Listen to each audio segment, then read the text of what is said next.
Waziri wa Ujenzi Abdalla Ulega amefanya ziara katika mikoa ya Mbeya na Songwe na kutembelea maeneo mbalimbali ukiwemo mradi wa ujenzi wa barabara ya Ruanda Idiwili yenye urefu wa kilomita 21 ambayo inajengwa na makandarasi wanawake kwa kiwango cha lami na mpaka wa Tunduma.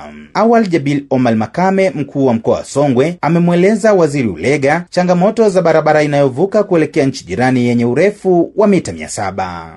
Sasa wadau ambao wanatumia mpaka wetu walitoa ushauri na sisi tuliuzingatia ushauri, tukaenda tukatembelea, tukaona kweli kuna uwezekano wa kuweza kupanua eneo fulani ambao ni kama mita 700 si 800.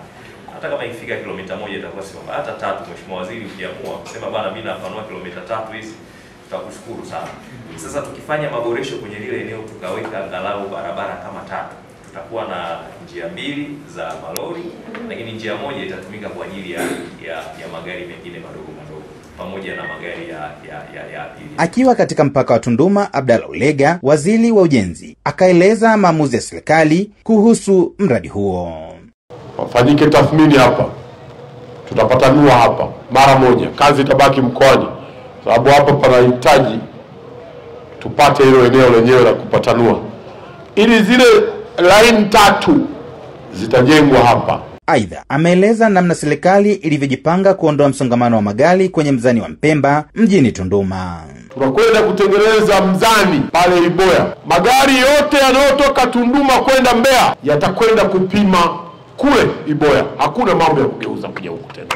Mzani wa Mpemba kazi yake itakuwa ni moja tu, kupokea magari yanayotoka Mbeya yanayokuja Tunduma. Katika ziara hiyo, Onesmo Mkondia, mbunge wa jimbo la Mbozi, alishiriki kukagua maeneo ya mradi. Kuna changamoto nyingi sana ya barabara yetu ya program sana. Mkandarasi alishapewa. Sasa changamoto ambayo tunayo ni mkandarasi kuanza ile barabara. Na katika mkoa wa Mbeya, Waziri Ulega ametembelea daraja la Songwe katika bonde la Songwe, barabara ya Tanzam, na kupokea taarifa ya ujenzi huo kutoka kwa Sulemani Bishanga, meneja wa TANROADS mkoa wa Songwe.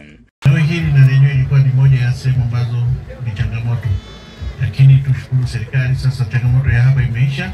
Samuel Mpogole, Hope Channel Tanzania.